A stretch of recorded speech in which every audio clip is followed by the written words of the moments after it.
ఆంధ్రకు గొడవ ఏంటి, తెలంగాణ వర్సెస్ ఆంధ్ర అనే కోణం ఎందుకు వచ్చింది, ఇది నాకు అసలు వచ్చిన ఫస్ట్ ప్రశ్న.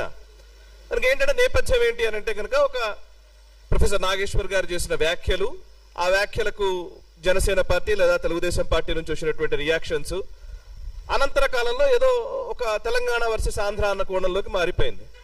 నిజానికి ఆ వ్యాఖ్యలు చేసినటువంటి నాగేశ్వర్ గారే వ్యాఖ్యలు వెనక్కి తీసుకుంటానని ప్రకటించారు.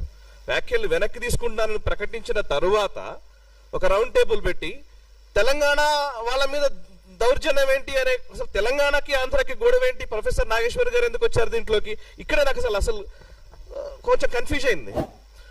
ఎందుకు అంటే నేను గతంలో హెచ్ఎం టీవీలో పనిచేశాను. తెలంగాణ ఉద్యమం పీక్స్లో ఉన్న టైంలో తెలంగాణ వాదిగా లేదా వాదాన్ని వినిపించే వ్యక్తిగా, ఇంకా చెప్పాలంటే అసలు మీడియాలోకి వచ్చే కొత్తల్లోనే అనేక వివక్షలకు గురైనాం మేము.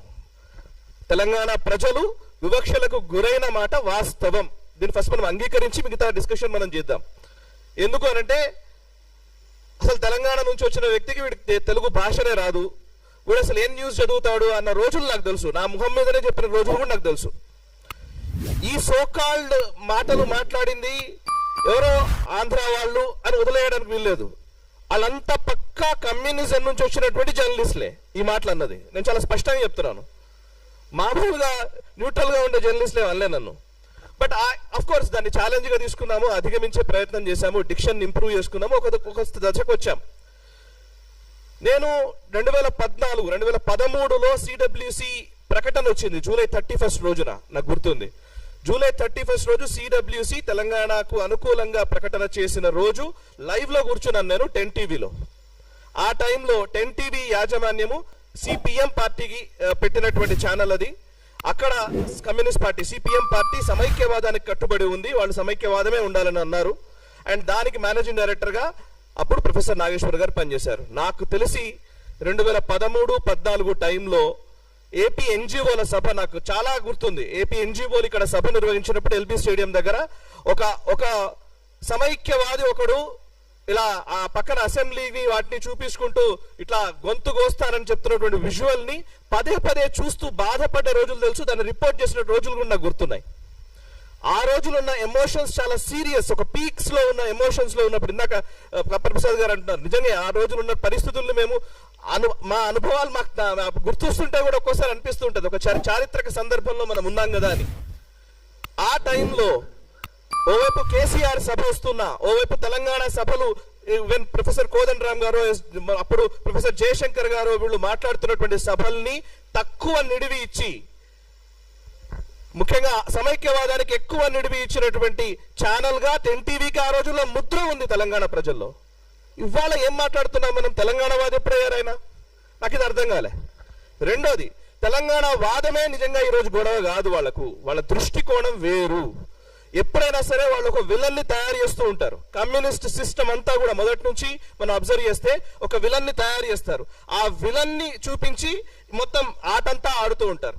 వాళ్ళకు విలన్ ఎవరు అని అంటే కనుక మొదటి నుంచి కూడా వాళ్ళు కొంతకాలం పాటు బ్రిటిషర్ల దౌర్జన్యాలన్నింటినీ వైట్ వాష్ చేయడం కోసం హిట్లర్ అయిన తోని తీసుకొచ్చి పెట్టారు.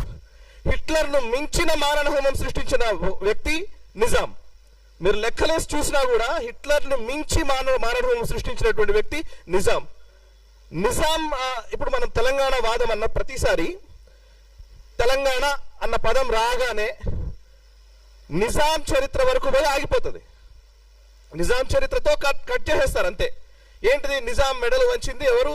నిజాం మీద సాయుధ పోరాటం చేశారు కమ్యూనిస్టులు. దాంతో నిజాం పక్కకు నిజాంని రజాకార్ ప్రభుత్వాన్ని దించేశారు. సర్దార్ పటేల్ గారు వచ్చారు. విలీనమా విమోచనమా మళ్ళీ అక్కడ కన్ఫ్యూజన్ క్రియేట్ చేసి వదిలేశారు. నిజాం తెలంగాణ కాదు. నేను ఎప్పుడు పదే నా తెలంగాణ ఉద్యమ కాలం నుంచి ఇప్పటి వరకు చెప్తూ ఉన్నాను. నేను నిజాం తెలంగాణ అసలైన తెలంగాణ కాదు. కాకతీయుల తెలంగాణ అసలైన తెలంగాణ. ఈరోజు మనం మాట్లాడుతున్న ఈ నిజాం కట్టించిన ఈ పెద్ద పెద్ద బిల్డింగ్లు భవనాలు కాదు. కాకతీయుల సాంస్కృతిక వైభవం ఈరోజు తెలంగాణ తీసుకోవాలి. ఇది నా మొదటి వెర్షన్. ఎందుకు అంటున్నానంటే మీరు అబ్జర్వ్ చేస్తే నేను 2001 ఆ టైంలో నేను ఇంటర్మీడియట్ ఆ టైంలో హైదరాబాద్కి వచ్చాను. హైదరాబాద్కి వచ్చిన కొత్తల్లో నాకు తెలిసి ఇక్కడ ఉన్న వాళ్ళందరి అనుభవంలోనే ఉంటుంది. నాకు తెలిసి ఇక్కడ ఎక్కువ హిందీలోనే మాట్లాడేది. మొత్తం ఉర్దూలోనే మాట్లాడుతూ ఉండేది. బస్సుల్లో కూడా పాసులు తీసుకుంటే పాసులలో కూడా హిందీ ఉంటేనే ఇక్కడ బతకగలుగుతామనే భావన ఉండేది. నాకు తెలిసి ఎప్పుడైతే ఐటీ బూమ్ మొదలైందో, కొంత ఆంధ్ర వాళ్ళ ఇక్కడికి రావడం మొదలు పెట్టారో, అప్పుడే మనకు కొంచెం తెలుగులో మాట్లాడడం అలవాటు అవుతూ వచ్చింది. 2003, 2004 తర్వాత నుంచే తెలుగులో ఎక్కువ మాట్లాడడం. హైదరాబాద్ బేసికల్లీ అంటే ఏంటంటే ఇదంతా ఒక ఇస్లామిక్ కల్చర్ గా దీన్ని చూపించే ప్రయత్నం. నేను ఎప్పుడు అంటుంటాను, ఉస్మానియా బిస్కెట్ లో నా సంస్కృతి ఎందుకు అవుతుంది, ఉస్మానియా బిస్కెట్ లో ఇరానీ ఛాయ్నో నా తెలంగాణ సంస్కృతి ఎందుకు అవుతుంది, అయితే గీతే సర్వపిండి నా సంస్కృతి అవుతుంది. కానీ ఈ మాట నేను పదే పదే అంటే ఏంటంటే కావాలని ఒక ఇస్లామిక్ వాదనని తెలంగాణలో జొప్పించి అదే తెలంగాణ అనే కోణంలోకి దాన్ని తీసుకొచ్చి నిజాం చాలా గొప్పవాడని కీర్తించినటువంటి నా దాఖలాలు కూడా మనకు తెలుసు. ఇప్పుడు ఇక్కడ జరుగుతున్న ఈ వివాదం అంతా కూడా, ఈ తెలంగాణ వర్సెస్ ఆంధ్ర వివాదం అంతా కూడా ఎందుకు తీసుకొస్తున్నారంటే ఒక వ్యక్తి కోసం జరుగుతున్నది కాదు. రాబోయే రోజుల్లో జరిగే రాజకీయ పరిణామాలను ముందే ఊహించి దాన్ని జరగకుండా చేసే ఒక కుట్ర. రాబోయే రోజుల్లో తెలంగాణలో రాజకీయ సమీకరణలు మారబోతున్నాయి. ఈ మారుతున్న రాజకీయ సమీకరణలను దృష్టిలో ఉంచుకొని ఆ వైపు అడుగులు వేయకుండా, అంటే ఒక సాంస్కృతిక జాతీయవాదం వైపు తెలంగాణ అడుగులు వేస్తోంది. తెలంగాణ గడ్డ కమ్యూనిజం ని చూసింది, సోషలిజం ని చూసింది, అనేక ఇజాల్ని చూసింది, ఈవెన్ మావోయిజం, నక్సలిజం ని కూడా చూసింది. ఇక మిగిలింది హిందూయిజం. ఈ హిందూయిజం రాకుండా ఉండాలంటే ఇవాళ తెలంగాణ వర్సెస్ ఆంధ్ర గొడవ మొదలు కావాలి. సో ఇది గొడవ మొదలైతే ఇప్పుడు ఇక్కడ హిందుత్వ, సాంస్కృతిక జాతీయవాదము లేదా జాతీయవాద భావనలు ఇది చెప్పేటువంటి భారతీయ జనతా పార్టీ లోపలికి రాదు, అండ్ దానికి అనుకూలంగా ఉండేటువంటి వ్యక్తులు లోపలికి రారు. సో దా కోణంలోనే ఇప్పుడు ఈ యాక్టివిటీ అంతా నడుస్తోంది. నిజానికి మీరు నాకు ఎవరు ప్రస్తావించారు, ఎంఐఎం పార్టీ శ్రీకృష్ణ కమిటీకి సమైక్య రాష్ట్రంగానే ఉంచాలి, లేదంటే రాయల తెలంగాణ చేయాలి, కానీ తెలంగాణ ప్రత్యేక రాష్ట్రం ఇవ్వకూడదు అని శ్రీకృష్ణ కమిటీకి నివేదిక ఇచ్చాడు. ఆ ఎంఐఎం తోటి టిఆర్ఎస్ పార్టీ 10 సంవత్సరాలు పొత్తు పెట్టుకుంటది, కాంగ్రెస్ పార్టీ ఇప్పుడు పొత్తులోనే ఉంటది.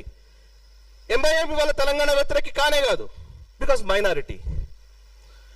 ఇక దానం నాగేందర్, నాకు గుర్తు హెచ్ఎంటీవీలో ఉన్న టైంలో దానం నాగేందర్ అనుచరులు దాడి చేస్తే ఉస్మానియా యూనివర్సిటీ విద్యార్థులతో డిస్కస్ చేసిన రోజులు నాకు తెలుసు. స్టూడియోకి వస్తే ఈవెన్ అందులో అప్పుడు రాజారాం యాదవ్ అనుకుంటా, లేకపోతే OUJSకి సంబంధించిన మన కొప్పుల రాజు, ఇట్లా చాలా మంది విద్యార్థులు వస్తే విద్యార్థులతో ఇంటర్వ్యూలు చేసిన రోజులు నాకు తెలుసు. దానం నాగేందర్ అనుచరులు వచ్చి కొడితే ఇక్కడ దెబ్బలు చూపించినటువంటి విషయాలు తెలుసు. వాళ్ళ వెనక్కి చూస్తే కనబడుతుంది. దానం నాగేందర్ 10 సంవత్సరాలు టిఆర్ఎస్ పార్టీలో ఉంటాడు, తర్వాత ఇప్పుడు కాంగ్రెస్ పార్టీలో ఉంటాడు. ఆయన తెలంగాణకు వ్యతిరేకం కాదు, రేవంత్ రెడ్డి. సో ఆయన తెలంగాణకు వ్యతిరేకం కాదు. అసలు ఏం మాట్లాడుతున్నారు వీళ్ళు?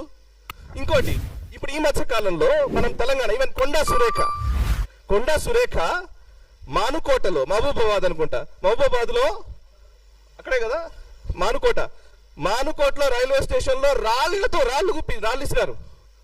అప్పుడు ఇదే హరీష్ రావు వీళ్ళందరూ పోతుంటే రిపోర్ట్ చేసినాం లైవ్ రిపోర్టింగ్ లో. సో అంటే ఆ మానుకోట విధ్వంసం మర్చిపోయారు. టిఆర్ఎస్ పార్టీలో కొండా సురేఖ జరగానే అయిపోయింది, తెలంగాణ వాదం పోయింది, అన్ని మిగతా వచ్చినాయి.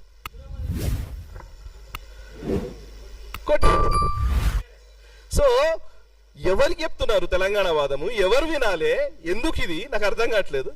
సరే, ఇప్పుడు నేను 12 సంవత్సరాల తర్వాత ఇవాళ మళ్ళీ మనం తెలంగాణ ఉద్యమము, మళ్ళీ ఆ సమైక్యవాదులకు ఇవన్నీ తీసుకురావాలని నేను అనట్లే. సమస్య ఏంటంటే ఒక ప్రొఫెసర్ చేసిన వ్యాఖ్యలని ఇవాళ తెలంగాణ వర్సెస్ ఆంధ్ర వైపు ఎందుకు తీసుకెళ్తున్నారు? ఆ వ్యాఖ్యలు ఆయన్నే వెనుక తీసుకున్నాడు అంటే నేను ఇందాక చెప్పిన కాన్స్పిరసీ, రాబోయే రోజుల్లో జరిగే కుట్రల్ని బేస్ చేసుకుని జరుగుతున్నటువంటి ప్రయత్నం ఇదంతా.